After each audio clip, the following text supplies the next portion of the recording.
Hi అండి, welcome back to my channel Tatamma Ruchulu. ఈరోజు నేను టమాటా సూప్ చేస్తున్నానండి.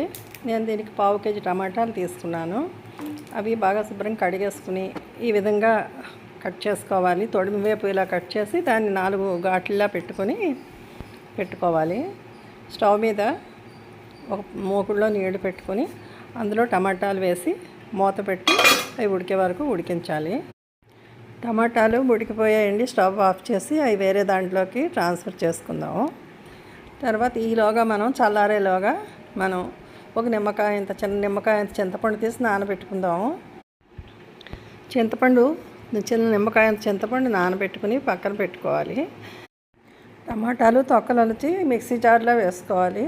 తర్వాత మిక్సీ పట్టుకోవాలి, పక్కన పెట్టాలి. స్టవ్ వెలిగించి ప్యాన్ పెట్టి ఒక 4-5 టేబుల్ స్పూన్ల ఆయిల్ వేసి మనమేమో ఒక పెద్ద ఉల్లిపాయ కోలగా ముక్కలు కోసుకొని ఉంచుకోవాలి. అలాగే ఒక 5 పచ్చిమిరపకాయలు నాట్లు పెట్టుకుని ఉంచుకోవాలి. తాలింపులో జీలకర్ర, కొద్దిగా ఒక పించ్ ఆఫ్ ఆవాలు, జీలకర్ర, ఒక 4 మెంతులు వేసి వెల్లుల్లిపాయ చితకొట్టి వేసి ఎండుమిరపకాయలు వేసి కరివేపాకు వేయాలి. వేసి కలపాలి.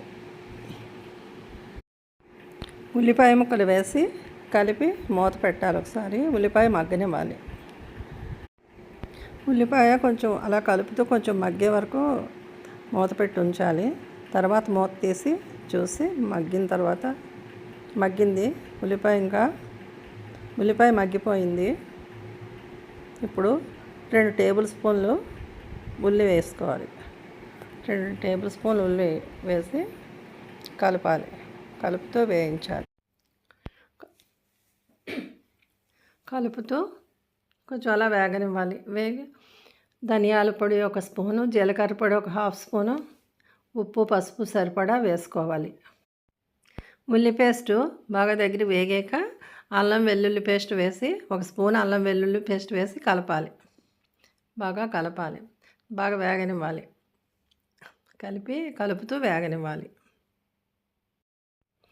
అలా వేగుతూ ఉండగా 1 స్పూన్ కారం, 1 చిటికెడు పంచదార, 1/2 స్పూన్ పంచదార వేసి బాగా కలపాలి. వేగుతూ ఉంటుంది, కలుపుతూ ఉండాలి.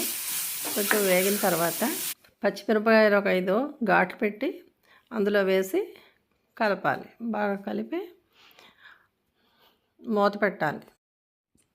అలా వేపుతూ ఉల్లివాసన పోయే వరకు వేయించాలి.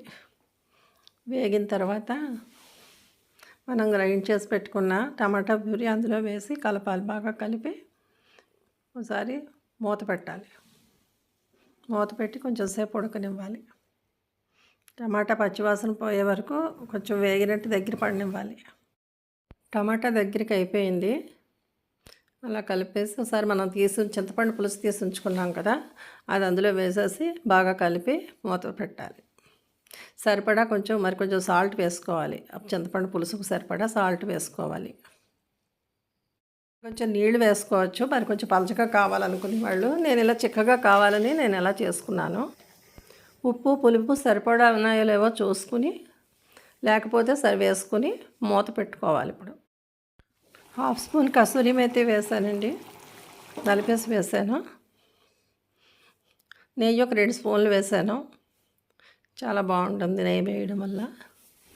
తర్వాత ఒకసారి మూత పెట్టి ఒక 5 నిమిషాలు అయిన తర్వాత బాగా కలిపేసి మూత పెట్టి 5 నిమిషాల తర్వాత స్టవ్ ఆఫ్ చేసుకోవాలి. ఓ బౌల్లోకి తీసుకుని సర్వ్ చేసుకోవడమే.